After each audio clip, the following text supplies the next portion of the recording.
wish for Christmas? I wish I was dead. YouTube, my name is Paul. Hope you're all keeping well. Welcome back to another pickup video, a varied pickup video, excluding the Sinclair ZX Spectrum. I did a pickup video not long ago showing those games. But yeah, what I've got in this one here, I've got some C64 games, Amstrad ST, Amiga, Mega Drive, and PlayStation. But yeah, I mean, like I said before, pick up some mostly predominantly on the Sinclair Spectrum. Actually had a hit squad pickup quite recently, which takes me down to 1 on the Amstrad set, which is cool. What else do I add? Well, I've not had a great deal extra, to be fair, just Sinclair Spectrum. But yeah, if every time I get some more bits and bobs for different systems, I'll include them in another varied video. Now I'm using a different phone today. The camera I'm using is on the rear of that phone, which is unusual to me, so I usually use the camera at the front. At least I can see what the hell I'm doing. Because at the moment I'm looking at a lens, which is kind of strange, I've got to say. I have to look at the screen every now and then just to make sure I'm lined up with the pickups.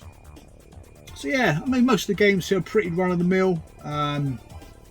Some are classics, some are games I loved back in the day. But yeah, so let's crack on with the Commodore 64 anyway. A couple of games towards my Thalamus set. I've got 2 left to get standalone wise after these 2. And a couple of compilations if I do choose to go and get the full set really. But at the moment I'm quite happy just going with the standalone games. So first up we've got a game called Creatures 2 Torture Trouble. There we go. Just check to make sure it's lined up. If we do. Yeah, there we go. So a game, quite a complicated game actually. I played it for a little bit. Kind of a puzzly little game. Or is it? I don't really know what the hell I'm doing, to be fair. I quite enjoyed the first one, but the first one seemed like more of a traditional puzzler. Whereas this one, yeah, it just seemed a little bit odd. Maybe I'm just doing something wrong. I ain't got a flipping clue. Again, this one I offered the guy £15 for. He didn't get back to me, so I ended up buying it for 20. But you probably can pick this one up for sort of between 10 and 15 quid, I would have thought. Quite an obscure one, quite a late release. 1992. A Zap Gold Medal, 97%. So it's got to be a stunning game. You would have thought. Next up, we've got another Thalamus title. Now this one is quite difficult to find. Another really late release. An innovative and well presented arcade adventure. I didn't have a flipping clue what I was doing, to be honest. And that game is Heat Seeker. Again, I think I picked this one up from retrogames.co.uk. It's still sealed. Not that I'm into sealed collecting. I don't collect sealed games deliberately. But I have not seen this one appear on eBay for quite some time. But yeah, I believe it cost me 60 quid for this. But yeah, it's a very strange mechanic to the game. Almost reminded me a little bit of Whizball. Not entirely sure what I'm supposed to do. Another one of those games I need to just sit down and get a bit of practice, really. If any of you guys have played this before, please let me know what it's like in the description box below. I'll tell you what, I can't get used to this bloody extra screen, I tell you. Right, so yeah, it just leaves me then with Retrograde, which arguably is the most expensive Thalamus game if it went at auction. You're probably looking at 50 quid for that, and the other one I'm looking for is Summer Games, which is relatively cheap. Probably looking at about 5 quid for that. It's quite a cheap game to pick up. And there's 2 compilations from what I can remember, and that's it. That's all the Thalamus games collected. Right, next up we've got a game on a label that I'm trying to get for on the Sinclair Spectrum. Again, quite a small label, didn't do particularly well, even though some of the games aren't bad, to be fair. A couple of later boxed editions on this label, which is the high-tech label. The game I picked up is called The Jetsons. But yeah, I remember seeing this in CVG back in the day, maybe about 1988. Or was it later than that? This is 92. So what did I see a Jetsons on in CVG magazine back in 88? Was there another Jetsons game besides this? But yeah, this one here I think was £20, I want to say. Not bad really for an Amstrad disc game. Played the game literally again for 5-10 minutes. It didn't seem that appealing. But yeah, you get a lot of bump inside these boxes. I would like this on the Sinclair Spectrum along with Potsworth. Both quite complicated games to get hold of. Like I said, both very late releases in 1992. But yeah, for the time being, I'll probably make do with that. Make do with Potsworth maybe on the Amstrad if I can get hold of it. Just use it as a bit of fodder really when it comes around to buying the two that I actually want. That's it for Amstrad. In terms of pickups, I've got another 1 or 2 Ocean games for the Amstrad collection, but besides that, bloody hell, has it slowed down. Just looking behind me there, I mean, most of my Amstrad stuff is literally just up there now, so at least we can sort of see some of it on the camera. Bit of hit squad for the Amstrad and a bit of GX4000. That's probably about the extent that my Amstrad collection is going to go, really. But no, mind you, having said that, there is another subset I've started to collect for on the Amstrad. I'm trying to kind of have different subsets on different systems. Gives me an excuse to collect for it. Yeah, and actually have some content for those machines, to be fair. Not a machine I had back in the day, the Amstrad, so yeah, it's quite nice discovering games that were made specifically for it, especially, that are a bit different to the Sinclair Spectrum versions. It's been quite good recently trying to complete some of the old games as well. I think I've completed about 4 or 5 games I never completed back in the day. So yeah, it's been quite an interesting education. Right, next up we've got a game for the Atari ST. Now this would have been the first license of this franchise on a computer, I believe. Originally come out in the United States. I'm not sure what other systems it was released on besides the Amiga and ST. But it's a game that I never even heard of before, to be fair. So I'm sure someone mentioned it. It might have been Stu, UK's friend Rob, who mentioned it. And that game is called Micro League Wrestling. Again, not one you will see very often. There are copies on eBay for the Amiga at the moment, up for crazy amounts of money. But it's the American version that's listed. This one is released by Microprose here in the UK. So yes, a proper UK release, 1987. Very early game. Now this game is a bit bizarre because everything is kind of digitized. You almost select the moves you're going to do without performing the moves. It's almost like a point and click. So click whatever move you're going to do and then watch it play out in digitized form. So yeah, very early interactive sports game, I guess, but you can see some of the graphics on the back there. Plus on the screen, the gameplay video anyway. Yeah, that's kind of what it is. So yeah, it's the first WWF game, first license for a computer game really. So it's nice to have it. I'd love to have the Amiga version because the Amiga version is uber hard to find. So that was about, I want to say 40 quid, I think. I paid for that. Something like that, but yeah. Right, next up we have a CD32 title. Now this I've had back probably a couple of years ago now. I sold a few bits off just to raise some money. This game never sort of goes up a lot in value, just stays pretty much the same. But it's 2 or 3 variants, I think, on the CD32. I've got the box one in the collection. That game is Gloom. A very good, very capable 3D first person shoot 'em up on the Amiga. But yeah. But there is another one which hasn't got the white surround on the border there. It's all black, which is I prefer that one, to be fair. The game released in 1995. I remember buying this on my 1200. I thought it was a cracking little game. You can buy multiple different versions of it on the Amiga on the floppy disk, because you can get the deluxe version as well. But yeah, no, this is a really good, competent first-person shooter. I played it to completion from what I remember. I remember the graphics being quite blocky, probably not as bad as Alien Breed 3D, to be fair. Great soundtrack. Yeah, it's just a well-presented game on the Amiga, and it's not a bad game to play on a box standard 1200. But in accelerated mode, it's bloody good.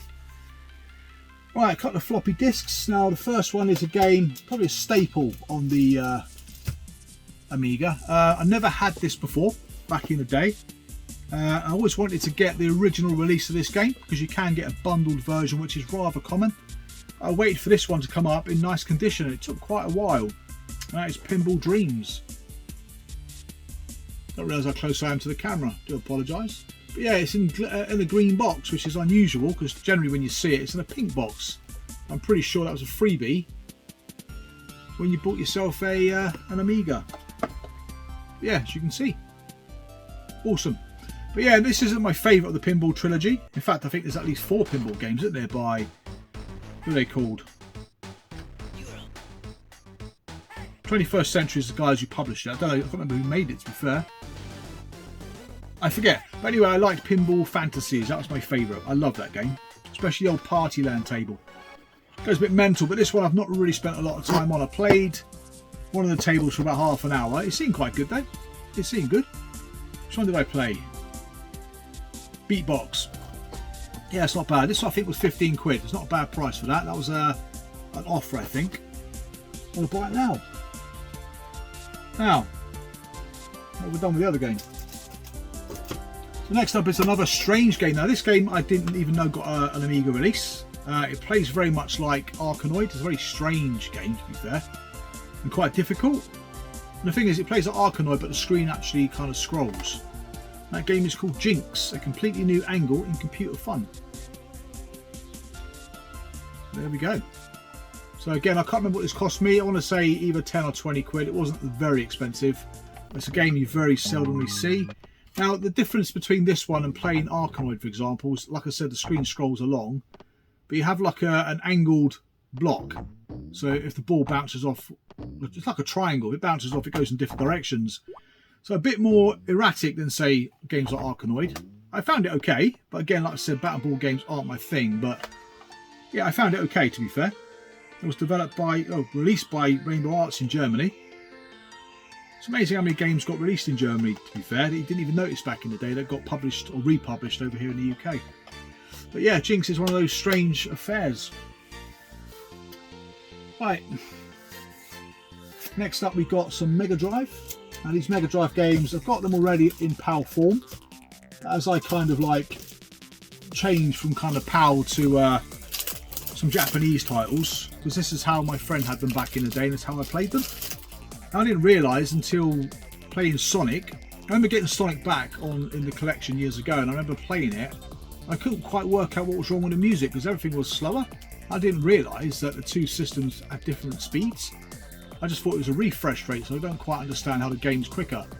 But it is quicker, and no borders as well. So yeah, when I played Sonic on the UK Mega Drive or PAL Mega Drive, it was quite slow. So yeah, so what I'm going to do is replace some of the games I had back in the day that I've got in the PAL collection with Japanese versions, especially the ones my mate Sam had on his system. The first one I got is probably one. Oh, yeah, actually, three games here are probably three of my favourite games on the Mega Drive. So the first one is Shadow Dancer. Absolutely stunning game. This I used to be able to complete this back in the day. Get to about the second world, I think now. But yeah, I can't remember what this cost me, to be fair. I don't remember what it cost me at all. In fact, I don't even remember where I got it from. I want to say 30 quid. I want to say about 30 quid. Again, with Japanese games, I'm always a little bit dubious. I mean, trying to get them in the UK is quite difficult. I don't want to go to Japan, which is the obvious place to go, and pick them up because of the tax and stuff like that. So if I can find them in the UK, I'll pick them up. And the next one is equally as nostalgic, equally as good. Probably not quite as good as Shadow Dance, to be fair, but highly nostalgic. And that is the Super Shinobi, or as it's known here in the UK, the Revenge of Shinobi. Now this, I love this game, highly nostalgic, takes me back to 1991. It's probably the era I played most of my Mega Drive games in, to be fair. Not sure if that's straight or bent or what. But yeah, no, back in 91, yeah, I didn't have a home computer anymore, which has always been my preferred media for, or medium for playing games on, to be fair. But the Mega Drive, for about a year, 18 months solid, I played games on that instead. So yeah, most of the games that were released in that era are highly nostalgic to me. And ideally, some of the ones that I want to get back under a Japanese, or in Japanese form, are games from that era. That's those two. Then the last one is probably my favourite shoot 'em up on the Mega Drive. I love this game. I played this game a lot. Never completed it, unfortunately. And that game is Gainog. I would say my favourite shoot 'em up on the Mega Drive. Some other games that I really like back in the day, like Truxton, and like recent discoveries like the Fire Shark. Is it Fire Shark? And there's another game very similar to Fire Shark. I quite like those. And Zero Wing. This was 50. Well, it's complete. I think I just threw the cartridge on the floor. This was 50 quid from an online shop, which I thought was a good price because this one can go quite easily for about 60, 70 quid. That's some decent nick as well. Bloody cartridge didn't fall out. I'll show you. There we go. But yeah, really competent shooter, gorgeous graphics, great music. It's just got some fantastic atmosphere, isn't it? Certainly one I would have in the collection all day long on the Mega Drive. So yeah, there's probably got about 15 Japanese titles now, I reckon.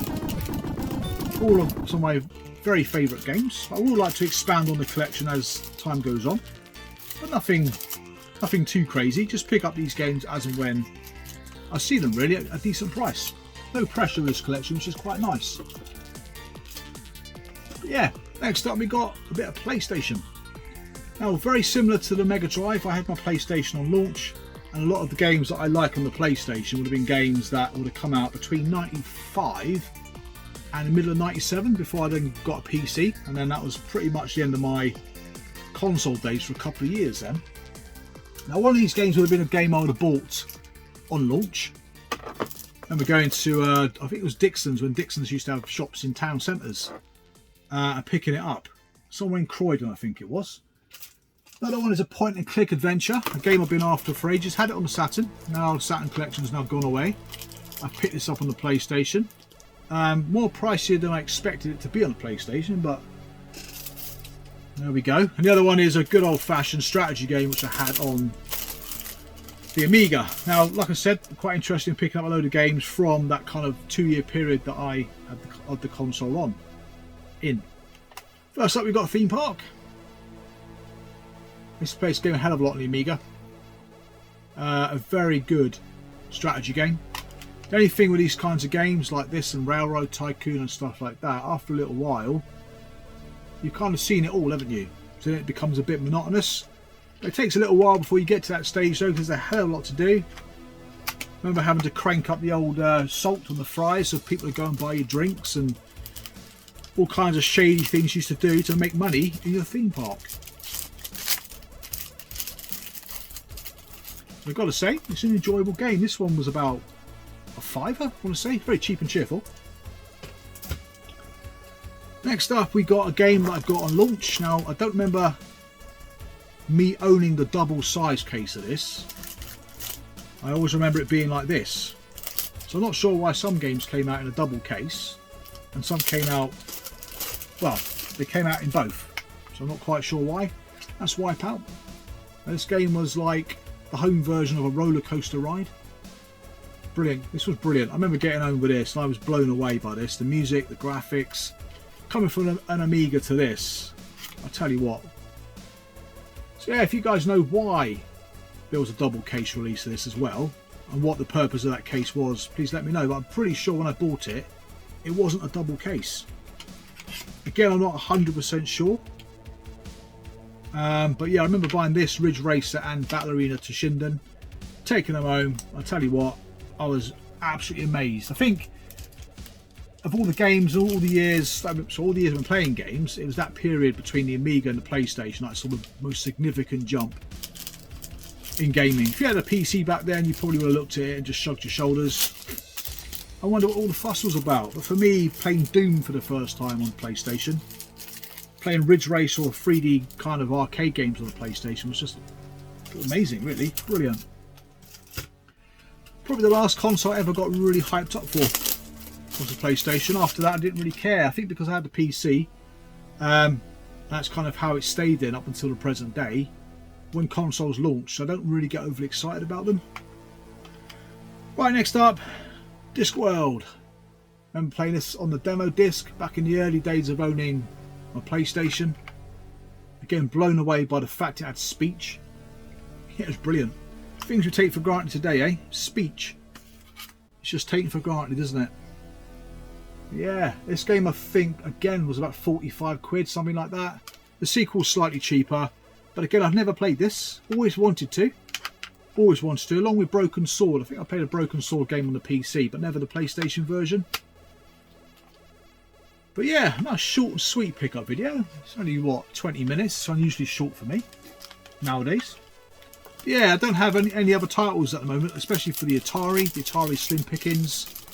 The Amstrad, like I said, don't get much on it. The Commodore 64, not really a lot. I'll tell a lie, there is more 64 stuff, but it's more for subsets than anything else. But yeah, that's about it. So I hope you enjoyed the video. Thank you very much for watching, and thank you very much for subscribing. I'll speak to you guys again real soon. Take care and bye for now.